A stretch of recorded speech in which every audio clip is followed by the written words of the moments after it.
let your child fail. It sounds strange, maybe even wrong. Most parents want the opposite.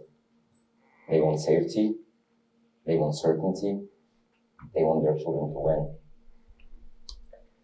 But I want to suggest you something different today. The greatest gift a parent can give is not the protection from failure or fear. It is the support while child walks through it. Let me explain. Imagine two adults, Sarah and Lily. Sarah has talent and ambition. She wants more from life, but she hesitates. She overthinks her decision, even if she knows she's capable of more. Fear wins.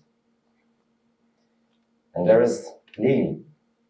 Lily also feels fear. She also doubts herself, but she somehow takes the step forward. She gets a raise that she asked for. She starts a business. She faces fear and makes it her friend. But how? The difference between them started not in adulthood. It started much earlier. In childhood. In whether their parents let them make their own decisions. I learned this personally. I grew up moving between countries and schools. When I was 6, my mom had to leave our home, Uzbekistan, and move to a different country to provide for my family, while I was raised by my aunt and grandpa. 3 years later, she was finally able to bring me to live with her. I faced new language, new environment, new school, having to start everything all over again. I experienced bullying from my classmates and even from my teacher. I was the worst student in the class the first 2 years after I moved. And those experiences shaped my life deeply. They created fear inside me. Fear of rejection, fear of failure, fear that I had to earn acceptance. Fear became familiar. But there was one constant in my life, my beautiful mom. I grew up without a father, and my mom worked extremely hard as a waitress, almost without days off, just to provide for me and for my education. But what shaped me even more than her sacrifice was her support. If I wanted to draw, she said yes. If I wanted to try out swimming, play soccer, or try new martial arts to fight the bullies back, she said yes. She has never replaced my interests with what she thought was more practical or profitable or much safer. She allowed me explore. And exploration is powerful. Children are powerful. We often underestimate that. Curiosity of a child is not random. It's a form of intelligence. It's energy, direction, and beginning of identity.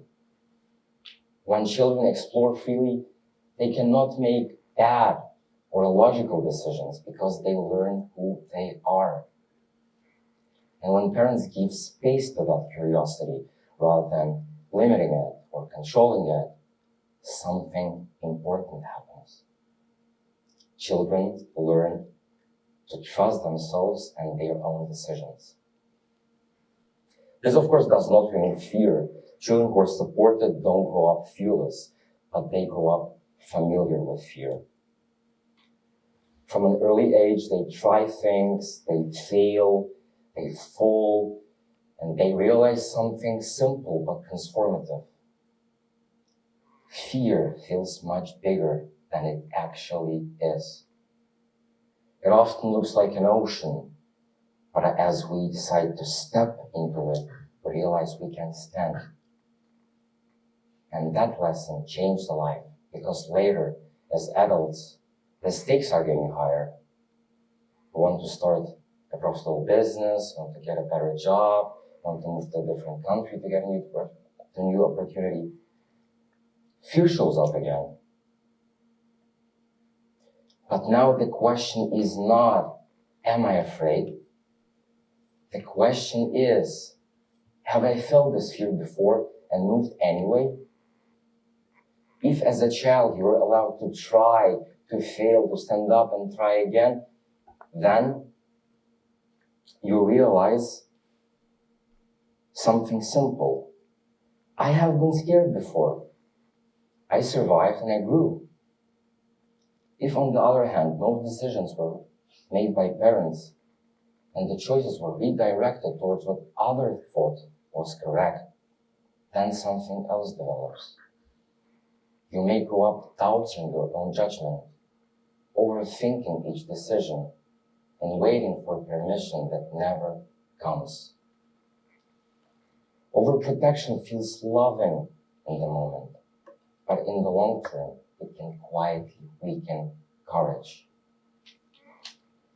When I was 17, I have decided to move to Europe to get my bachelor's degree. And in that exact moment, I was again that 9-year-old child. Scared, deeply afraid. Everything was uncertain. And in one moment, I realized that I had something stronger than fear inside me.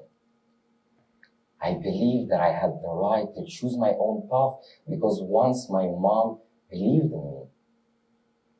That belief didn't erase fear, but it allowed me to act anyway. That decision changed my life, and the same pattern continues today. I have moved to a different country and I was scared. I am building a business and I am scared. I'm standing on this stage and giving TED Talk in foreign language for the first time and I am scared. Fear has never disappeared. But because I grew up with support rather than limitation, I don't interpret fear as a stop sign.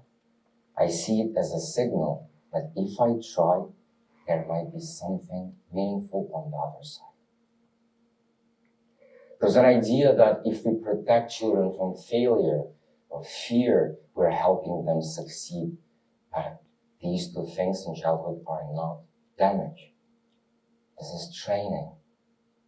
When a child falls and realizes the world doesn't collapse, they build psychological strength.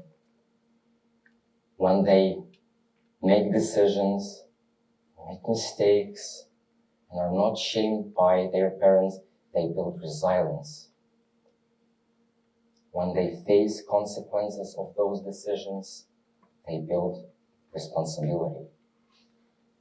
If you want to increase the chances of success of your child, you have to double the rate of failure and fear in their lives.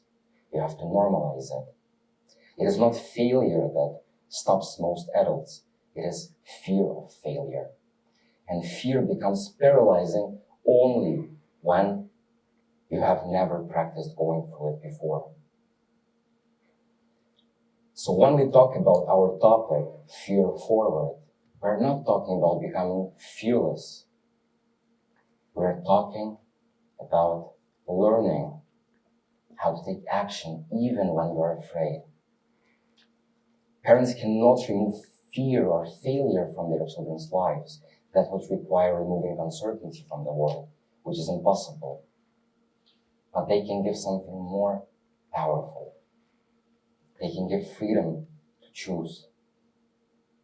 Let your child choose. Let them explore. Let them try what seems unrealistic. Let them make these goddamn mistakes. Because later, those small decisions will become adult decisions with real consequences.